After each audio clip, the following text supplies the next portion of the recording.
What once sounded like sci-fi is now a matter of time and ambition.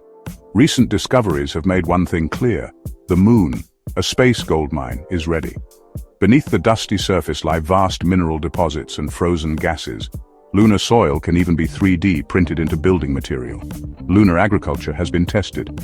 Then there are the lava tubes, natural tunnels wide enough to house entire cities, maintaining a comfy 63 degrees Fahrenheit inside and stable enough to protect from cosmic radiation. But here's the real kicker: water. Massive deposits of ice are buried in the moon's polar craters.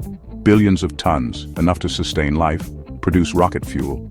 Even tiny glass beads scattered in the moon's soil contain up to 270 billion tons of extractable water. Whoever controls the moon's water may control the fuel lines of the solar system. The countdown has begun. But the race? It's far messier than you think. Enter the Artemis program. Originally, Artemis II was to carry astronauts around the moon in 2024. Artemis III would land near the lunar South Pole in 2025. But both missions have now been delayed by at least 2 years. Why? Technical setbacks, contractor delays, soaring costs. The Orion capsule still has flaws in its heat shield, life support system, and emergency abort mechanism. The Space Launch System, once hailed as the most powerful rocket ever, is now seen as a slow and expensive dinosaur. It may soon be replaced by SpaceX's sleeker, cheaper Starship. And get this: the spacesuits. NASA still uses suits designed in 1970s for the space shuttle era. On the other side of the planet, China's lunar program is quietly but steadily marching forward. Multiple robotic missions have already orbited and sampled the moon successfully. China aims to land astronauts on the moon before 2030, and it's forming partnerships to build a joint lunar base.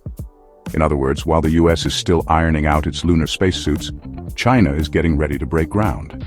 Faced with these issues, America might just hit Plan B. Moonbase could be folded into Elon Musk's Mars vision. The moon in this vision becomes a launch pad for Mars. In 2020, the US launched the Artemis Accords, an agreement among over 30 countries setting out peaceful principles for space exploration. But China and Russia said no thanks and started working on their own lunar governance rules. Quietly, a new kind of geopolitical competition is moving to higher ground. Washington fears Beijing could one day lay claim to the moon's South Pole, the strategic high ground of the solar system.